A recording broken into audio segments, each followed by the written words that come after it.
Legendary Passages, Episode 29, The Augean Stables. The Fifth Labor of Heracles from the Idylls of Theocritus. In our very first episode, The Little Heracles, 2 serpents attacked baby Heracles in the cradle. We continue that idyll here, and hear about the many instructors he had as a boy. In our 4th episode, The Nemean Lion, Heracles recounts his first labor. This passage is the beginning of that idyll, and describes the endless pastures and herds of Augeus. The Augean Stables, a legendary passage from the Idylls of Theocritus, translated by J. M. Edmonds. Idyll 24, The Little Heracles. Letters learned he of a sleepless guardian, a hero, son of Apollo, aged Linus, and to bend a bow and shoot arrows at the mark, of one that was born to wealth and great domains, Eurytus. And he that made him a singer and shaped his hand to the boxwood lyre was Eumolpus, the son of Philammon. Ay, and all the tricks and falls of the crossbedockers of Augeus, and of the boxers skilled he with the handstrap, and eke all the cunning inventions of the catch-can men that roll upon the ground. All these learnt he at the feet of a son of Hermes, or Pelagus of Phanote, who no man could abide confidently in the ring, even so much as to look upon him from aloof, so dread and horrible was the frown that sat on his grim visage. But to drive horses in a chariot and guide the nave of his wheels safely about the turnpost, did that Amphitryon in all kindness teach his son himself, for he had carried off a multitude of precious things from swift races in the Argive grazing land of steeds, and time alone had loosed the harness from his chariots, seeing he kept them ever unbroken.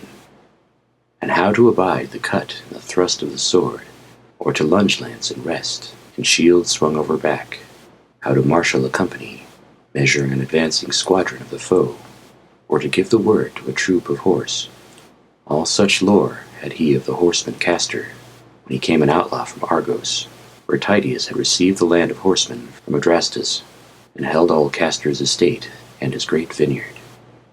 Until such a time as age had worn away his youth, Castor had no equal in war among all the demigods. While Heracles' dear mother thus ordered his upbringing, the lad's bed was made him hard by his father's, and a lion's skin it was, and gave him great delight. For meals his breakfast was roast flesh, and in his basket he carried a great Dorian loaf, such as might surely satisfy a delving man. After the day's work he would make his supper sparely and without fire, and for his clothing he wore plain and simple attire that fell but a little below the knee. Idyll 25, How Heracles Slew the Lion. This epic poem comprises 3 distinct parts, one of which still bears its separate title. It is not really a fragment, but pretends by a literary convention to be 3 books taken from an Odyssey, or rather, Heraclea in Little. The first part, which bears the traditional stage direction, Heracles to the husbandman, is concerned first with a description of the great farm of Augeus, or Augeus, king of the Epeans of Elis, the same whose stables Heracles at another time cleaned out, put into the mouth of a garrulous old ploughman, whom Heracles is asked where he can find the king. Then the old man undertakes to show the mysterious stranger the way, and as they draw near the homestead, they have a Homeric meeting with the barking dogs. The second part bears the title The Visitation. In it we are told how the enormous herd of cattle, given by the son to his child Augeus, returned in the evening from pasture, how the king and his son Phyleus took Heracles to see the busy scene in the farmyard, and how Heracles encountered the finest bull in the whole herd. In the third part, which has not traditional title, Heracles, accompanied by the king's son, is on his way to the town, and their conversation leads to Heracles telling how he slew the Nemean Lion. It has been doubted whether this poem is by Theocritus. And the old ploughman that was set over the kine ceased from the work he had in hand, and answered him, saying, "Sir, I will gladly tell you all you ask of me. Trust me, I hold the vengeance of Hermes of the ways in mickle awe and dread. For they say that he be the wrathfullest god in heaven, and you deny a traveller guidance that hath true need of it. King Augeus' fleecy flocks, good sir, feed not all in one pasture, nor all upon one spot, but some of them be tended along the Helician, others beside to find a less sacred stream, others again by the fair vineyards of Valprasian, and yet others, look you, hereabout, and each flock hath several fold builded. But the herds, mark you, for all their exceeding number, find all of them their fodder, sprouting ever around this great mare river menace. For your watery leas and fennel flats furnish honey sweet grass in plenty, and that it is which swells in the strength of the horned kine. Their steading is all one, and 'tis upon your right hand, beyond where the river goes running again, where the outspreading platans and the fresh green wild olives, sir, make a right pure and holy sanctuary of one that is graciousness of all gods, Apollo of the pastures. Hard by that spot are builded rare and roomy quarters for us swains, that keep close watch over the king's so much and so marvellous property. Aye, we often turn the same fallows for the sowing 3 and 4 times in the year. As for the skirts of this domain, they are the familiar place of the busy vine planters, who come hither to the vintage home when summer draweth to its end. Yea, and the whole plain belong unto sapient Augeus, alike fat wheat field and bosky vineyard, until thou come to the uplands of Acoria and all his fountains. And in this plain we go to and fro about our labour all the day long, as behoveth bondsmen whose life is upon the glebe. But now pray tell me, sir, as faith it should be to your profit, what it is hath brought you hither. Is your suit of Augeus himself, or of one of the bondsmen that serve him? I may tell you, even I, all you be fain to know, seeking none, I trow, can be of ill seeming or come of ill stock, that makes so fine a figure of a man as you. Marry, the children of the immortals are such sort as among mortal men. To this the stalwart child of Zeus answered, saying, Yea, verily, Gaffer, I would look upon Augeus, king of the Epeans. That which brings me hither is need of him. And so, if so that being caring for his people, he abideth with them at the town to give judgment there, pray, father, carry me to one of the bondsmen that is elder, and set in authority over these estates, unto whom I may tell what my suit is, and have my answer of him. For 'tis God's will that one man have need of another. The gallant old ploughman answered him again, Sir, one of the immortals, sir, saith he, hath sent you this way, so quickly come you, buy you all you would.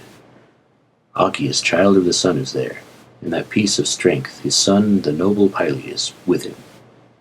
'Twas only yesterday he came from the town, for to view after many days the possessions which he hath without number upon the land.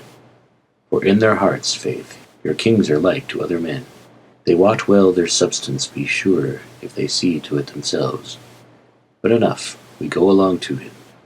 I will show you the way to our steading, and there it is like we find him. With this he led on, musing as well he might concerning the skin of the beast he saw the stranger clad in, and the great club that filled his grasp, and whence he might become. Aye, he was minded and minded again to ask him right out, ever took back the words that were even upon his tongue, for fearing he should say something out of season, he being in that haste, for 'tis ill reading the mind of another man. Now or ever they were come nigh, the dogs were quickly aware of their coming, as well as the scent of them as by the sound of their footfalls, and made at Heracles Amphitryon from this, that, and every side with a marvellous great clamour. And the old man they bayed at him likewise, but 'twas for baying's sake, and they fawned about him on the further side.